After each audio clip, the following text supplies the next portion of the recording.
After leaving Ironwood, we head east to Powell, Michigan to spend another 2 nights on the Upper Peninsula. The 3 of us make the trek to Eben Ice Caves to see the icy chandeliers hanging from the cliffs of the rock face. We make a snowy climb up to the top of Thomas Rock to an overlook to catch a glimpse of another big storm moving in. Then we hunker down in the off-grid yurt we're staying in to wait out the storm and enjoy the simpler side of life. So toss another log on the fire and cozy up with this week's episode.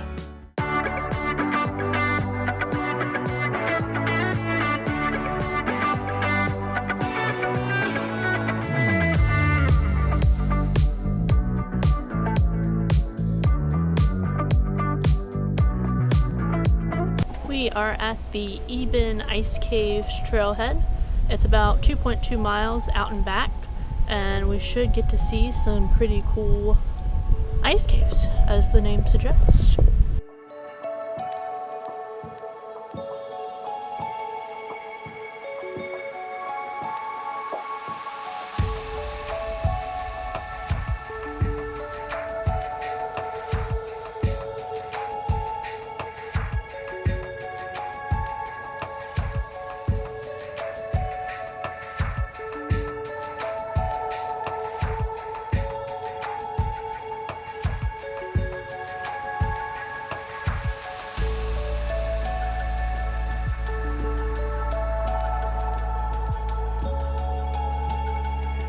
So we just left the Eben Ice Caves.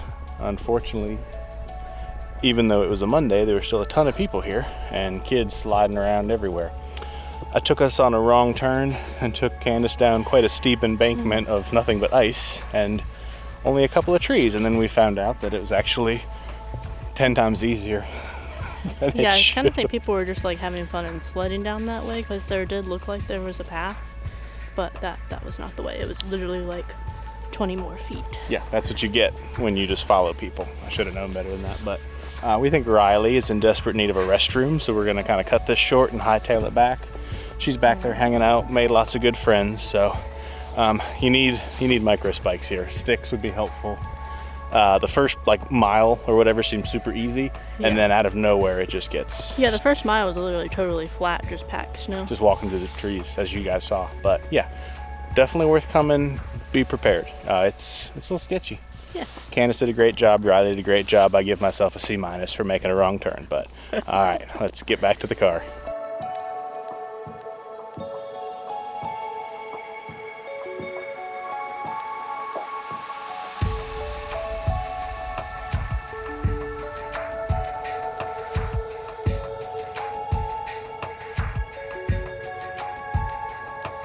We are at Thomas Rock. It is a very short hike that's about 4/10 of a mile. I believe it takes you to a pretty scenic overlook. Which we'll see what we can see, because there's currently a winter storm, as you can see. So we will see what we can see from the top of the sea. CC.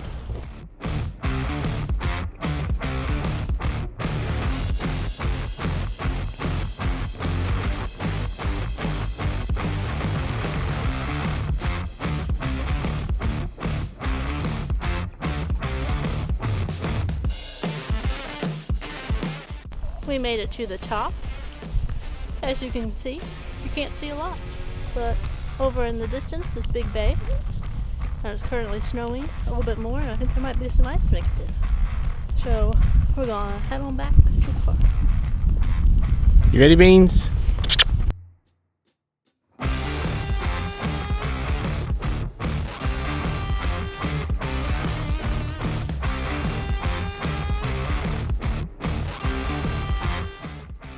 We picked up dinner at the Lumberjack Tavern, noticed the signage on the outside about the murder, and it turns out there was in fact an actual murder here. They even play it up and have an outline on the floor where the man died.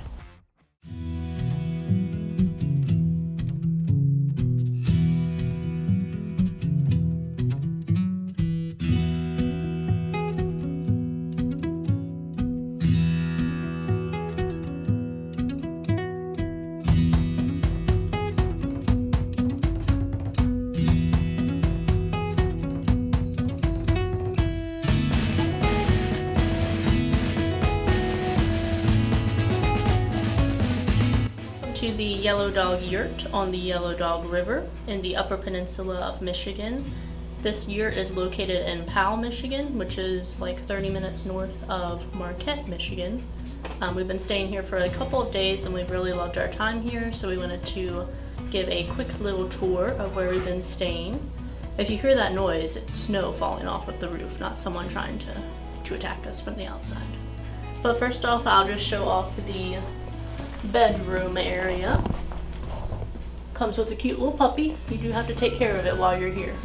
It can be a nuisance sometimes. It really can. It's cute. It can be a bad nuisance, but she's cute, yes.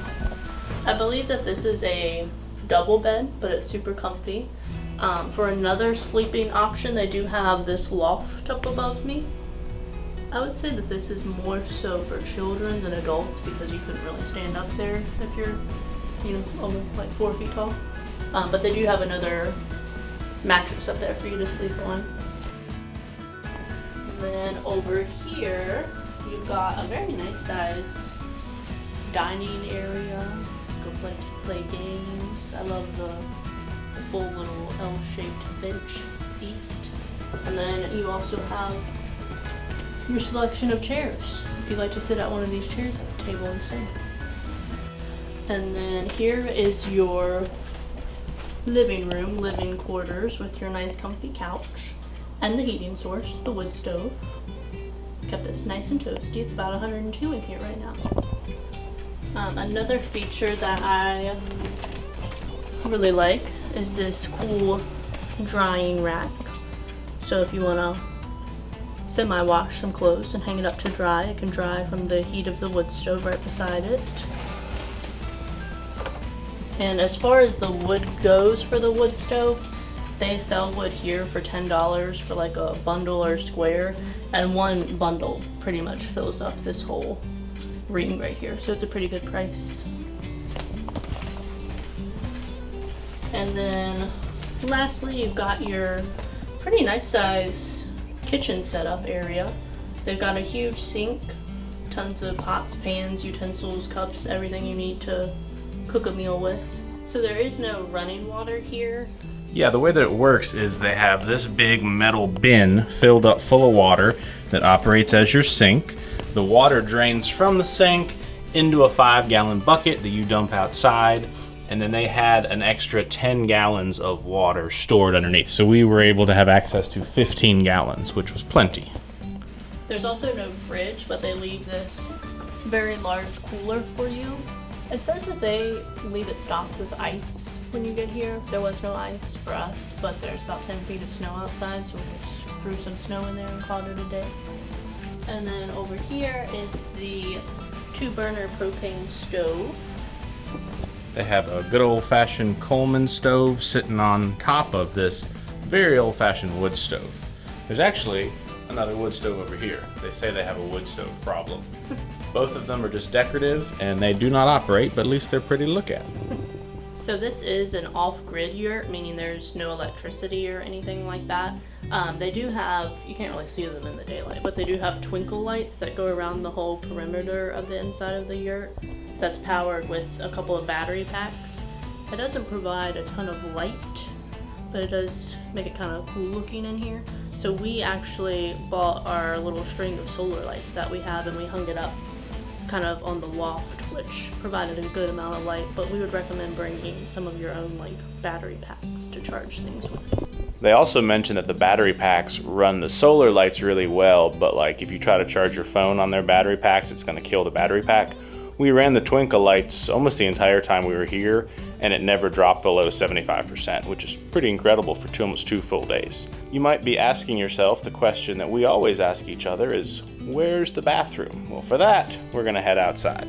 So we're gonna go down this little pathway here.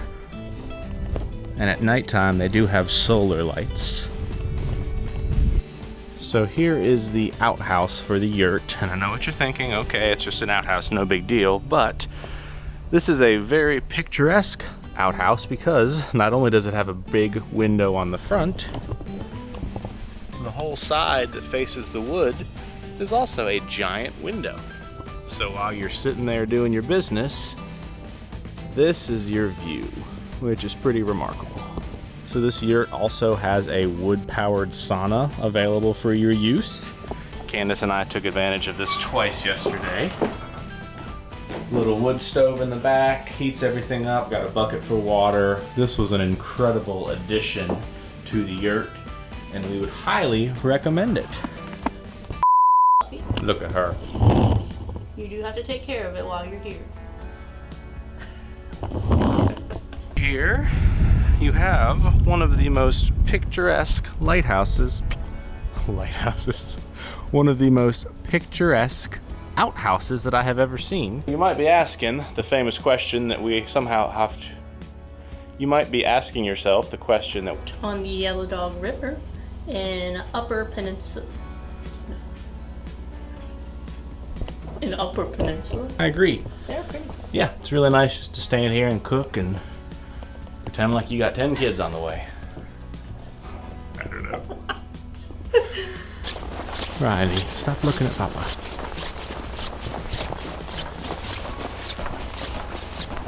Thanks for watching Riley Roams. Please subscribe to our channel to keep up with all of our travels. Don't forget to hit that like button and leave us a comment below about your favorite part of this video.